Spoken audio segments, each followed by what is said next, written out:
안녕하십니까 영화 팬 여러분. 2016년부터 유튜브에서 새롭게 인사드리는 JQ입니다. 너무 부랴부랴 준비하느라 녹음 상태나 편집이 다소 굉장히 조금 빈약하니 다음부터 더 잘하도록 하겠습니다. 그래서 2016년 아무튼 첫 번째 영화 마블의 데드풀입니다.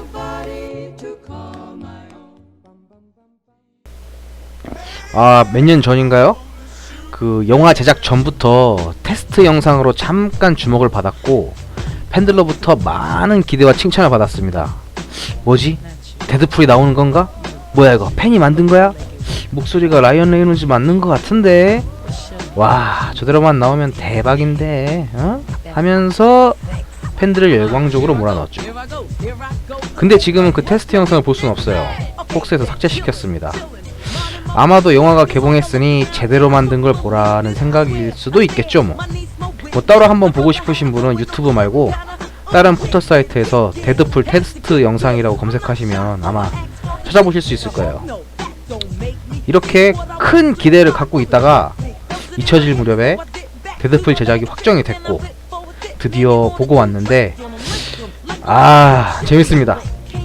진짜 재밌어요. 마블에서 19금 첫 히어로물이 과연 어떻게 나올지 반신반의하면서 걱정이 많았어요. 심지어 다른 마블 영화에 비해 마블도 그렇게 큰 투자를 하지 않았어요. 앤트맨처럼. 근데 이게 웬걸 팬의 입장으로서 기대보다도 더 잘 나왔어요. 상당히 만족스럽고 재밌게 봤습니다. 앞에서도 이야기했지만 정말 반신반의하면서 걱정이 많았어요. 마블이 19금 영화를? 마블이? 아무래도 영화 등급이 낮을수록 흥행면에서 더 많은 관객들을 유치할 수 있으니까 낮은 등급으로 가는 게 당연해요. 특히 마블이 낮은 등급으로 가려 하는 이유가 큰데 그 바탕에는 다음 세대를 미리 포섭하기 위함이 아닐까 생각이 들어요. 마블 만화를 보고 자란 세대의 충성심과 관심은 자연스러운 것이고, 그리고 앞으로 마블 관련 코믹스나 영화를 보고 자라날 세대들을 미리 포섭하기 위해 등급을 낮추어서 어린 친구들에게 보다 친숙하고 쉽게 다가가기 위한 마블의 여러 전략 중 하나가 아닐까 싶어요. 만약 마블이 의도한 게 제 생각과 맞다면 마블의 장기적 플랜이 정말 치밀하게 잘 짜여졌구나 싶네요. 그리고 그걸 눈치챈 저도 아무튼 보란듯이 19금 데드풀이 크게 성공하면서 앞으로 나올 새로운 마블의 19금 영화를 기대 안 할래 안 할 수가 없게끔 첫 포문을 아주 크게 열어제꼈어요. 제가 이 영화를 보기 전에 걱정했었던 게 있었는데, 첫 번째, 데드풀의 개그나 캐릭터성을 나타내는 여러 드립들을 과연 잘 맞게 번역해서 원작의 캐릭터성을 그대로 느낄 수 있느냐 없느냐를 걱정했어요. 드립이 재밌고 아무리 상큼똥꼬해도 교감이 되지 않으면 재미없잖아요. 하지만 아주 제대로 잘 살렸어요. 번역하신 분도 굉장히 고민을 많이 했을 법도 해요. 영화 끝나고 나서 마지막에 큰 글씨로 번역기 황모씨 탁탁 나오는데 잘 살리셨어요. 두 번째, 19금 영화이지만 얼마나 모자이크를 하고 칼질을 했을까였어요. 재밌게 봤던 데이비드 예이어 감독의 탱크 영화 퓨리, 곧 개봉할 수어사이드 스쿼드의 감독인데요. 나중에 이 데이비드 예이어 감독 시리즈들로 자세하게 얘기를 나누도록 하고요. 이 퓨리라는 영화는 첫 장면에서부터 브래드 형님이 비습을 시전하는데 바로 모자이크 처리해버려서 짜증이 났어요. 물론 한 번뿐이었는데 너는 첫 판부터 장난질이냐? 그래서 데드풀도 모자이크 처리되고 칼질될까 걱정을 했는데 다행히 모자이크를 하거나 티나게 칼질하는 그런 부분은 못 느꼈습니다. 세 번째, 데드풀이 어벤져스와의 연결고리가 될 것이냐 였습니다. 엑스맨과의 연결은 굉장히 대충 자연스럽게 이어짐을 영화 내에서 보여주고 있는데요. 과연 어벤져스와의 관계에 관한 찌라시가 진짜 사실일지 아니면 찌라시는 찌라시일 뿐인지 궁금하고 걱정했는데 이 부분은 좀 애매해요.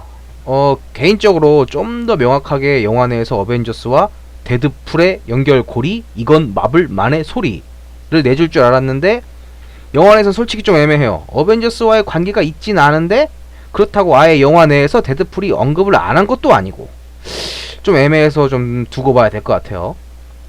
마지막으로 감독이 과연 어떤 감독이냐 이건데요. 애니메이션 감독, 영화 오프닝 제작 등을 했던 팀 밀러 감독인데요. 잘 나가던 분들이 만든 첫 영화들의 실패한 사례가 몇 개 있죠. CF 및 뮤직비디오로 성공한 미셸 공드리 감독의 첫 번째 작품 그린 호넷, 엘리트 스쿼드 1, 2탄의 흥행으로 헐리우드로 진출한 호세 파달라 감독의 로보캅 등이 기억에 남네요. 물론 전 둘 다 오락영화로 재미는 나쁘지 않았다고 생각했어요. 재밌게 봤는데 좀 안타깝게 됐죠. 그래서 과연 톰 밀러라는 감독이 잘해낼 수 있을까 였는데 감독으로서 딱이었더라고요. 영화 중간중간에 다른 영화들과 비교하면서 드립치는 부분들이 나오는데 이 부분이 굉장히 좀 재밌어요. 리암 니슨의 테큰 시리즈나 웨슬리 스나이프스의 블레이드, 마블의 엑스맨이나 울버린 등등 이런 영화들이랑 비교하면서 드립치는데 영화 매니아들, 영화 오타쿠들, 마블 오타쿠들처럼 영화를 더 많이 보신 만큼 더 많이 아시는 분들은 더 재밌을 거예요. 그리고 감독도 역시나 이런 오타쿠적인 느낌이 있구나 라고 느꼈던 게 유원지에서 공던지기 게임을 한 후 상품으로 주인공이 볼트론 반지를 달라고 하는 장면이 있습니다. 네, 볼트론, 네, 그거요. 그 볼트론, 네. 주인공 웨이드 윌슨이 이거 반지 정말 갖고 싶었다면서 막 5사자가 합체해서 용감한 아이들 어쩌고 저쩌고 막 계속 하는데 이런 어릴 적 만화 영화의 볼트론을 소품으로 넣고 대사까지 만들고 그리고 다른 영화들과 비교하면서 드립까지 치니 만화가 원작인 영화? 만화를 영화로 만든 이 톰 밀러라는 감독이 이 분야에 깊이가 있구나 하면서 저도 모르게 잠시 루리웹을 접속했다가 네, 다시 영화 이야기로 돌아오죠. 데드풀은 첫 오프닝부터 정말 골 때리기 시작해요. 디테일하게 알려드리면 재미가 떨어지니까 비슷하게만 알려드리면 일반적인 영화에선 감독 김모씨, 의상 니네 비똥, 음악 칠보기, 투자 어디어디 엔터테인먼트 이렇게 나오는데 이 데드풀에선 투자 멍청한 호구들, 의상 니네 할머니 서랍장 이런 식으로 오프닝이 시작되면서 이 영화가 어떤 영화인지를 확인시켜주죠. 주인공 웨이드 윌슨은 전직 특수부대 불명예 제대자 출신으로 나옵니다. 어디 소속이었는지 어느 이유에서 불명예인지는 나오지 않습니다. 이런 주인공이 하는 일이 용병거래소에서 돈을 받고 돈이 되는 일을 하는 그냥 그러한 용병으로 나옵니다. 용병이라고 하긴 했지만 돈 때문에 전쟁이나 테러에 가담하는 그런 용병보다도 흥신소 직원? 근데 스케일이 미국 스케일이야. 미국 스케일의 흥신소 직원 같은 그런 일을 한다고 보시면 되겠습니다. 이런 웨이드 윌슨이 데드풀로 태어나게 되는데요. 원작에서의 캐릭터부터 말하자면 굉장히 독특한 캐릭터죠. 말이 많습니다. 쉬지 않고 떠들어대죠. 울버린처럼 힐링 팩터, 즉 자가치유 능력도 있고요. 그리고 본인이 캐릭터라는 걸 알고 있는 유일한 캐릭터라는 겁니다. 만화에선 작가에게 이래라 저래라 지시하기도 하고 만화를 보고 있는 대중들과 대화를 시도하기도 하는 아주 독특한 캐릭터죠. 영화에서도 그런 캐릭터를 그대로 잘 살렸습니다. 영화적 주연으로서의 대사보다도 자꾸 관객에게 대화를 하려고 하는 것처럼 떠들어대죠. 마치 우리 주변에 늘 있는 말 많은 친구처럼 친근하게 다가오고 있는데 친근하게 다가오는 말투와는 달리 그의 행동엔 거침이 없죠.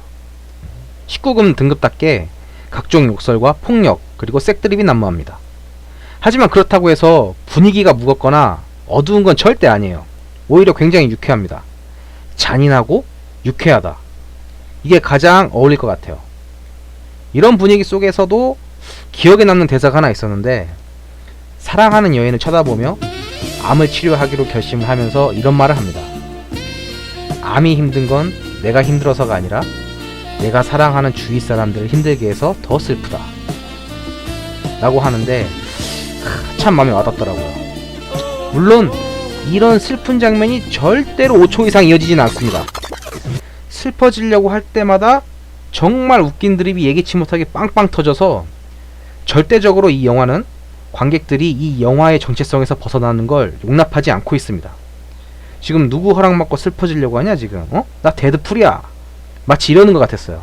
그렇게 주인공이 암도 치료하고 스페셜한 힘도 준다는 1+1 행사장에 가서 이래저래 이런저런 일이 있었고 그래서 지금처럼 힐링 팩터를 가진 주인공 데드풀로 탄생하게 됩니다. 암도 치료하고 힐링 팩터 능력까지 생겼는데 Now, look at me. 역시 신은 공평해. 얼굴을 뺏어갔어. 근데 다시 생각하니 그건 또 아닌 것 같아. 나보다 잘생겼어. 뭐 아무튼 우리의 주인공, 자기를 이런 모습으로 만든 녀석을 찾아 원래의 모습을 되찾고 다시 여친 앞에 당당해질 모습을 그리며 악당들을 쫓기 시작하면서 시간이 흐릅니다.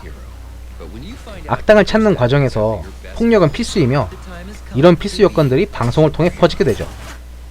이때 그 방송을 우리의 사이킥으로 등장하는 콜로셔스와 네거소닉 티네이지 워헤드가 보게 되죠. 아, 네, 저도 압니다. 제 발음 원주민 발음인 거. 예. 여기서 콜로셔스가 이런 대사를 칩니다. 데드풀, 그렇게 엑스맨에 합류하라고 이야기했건만. 그렇습니다. 바로 여기서 엑스맨과의 교집합 부분이 이렇게 등장을 하게 됩니다. 정확하게 말하면 콜로셔스랑 데드풀이랑 언제 어디서 어떻게 첫 만남을 가지게 됐는지 모릅니다. 다만 위에서 말한 것처럼 시간이 흘렀다라는 것으로 그들의 만남은 생략되어 나오죠.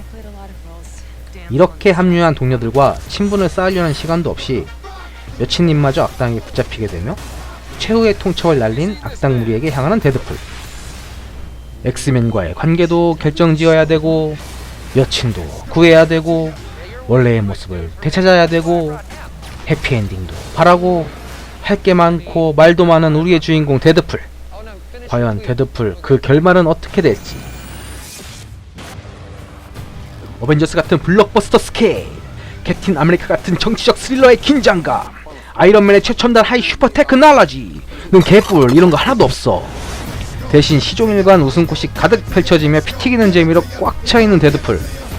정말이지 추천드리면서 다소 잘못된 내용이나 이상했던 점들 지적 및 충고 감사히 받을 것을 약속드리면서 JQ는 말한다 영화를 데드풀 리뷰 이만 마치도록 하겠습니다. 다른 영화로 다시 만나요. 제발.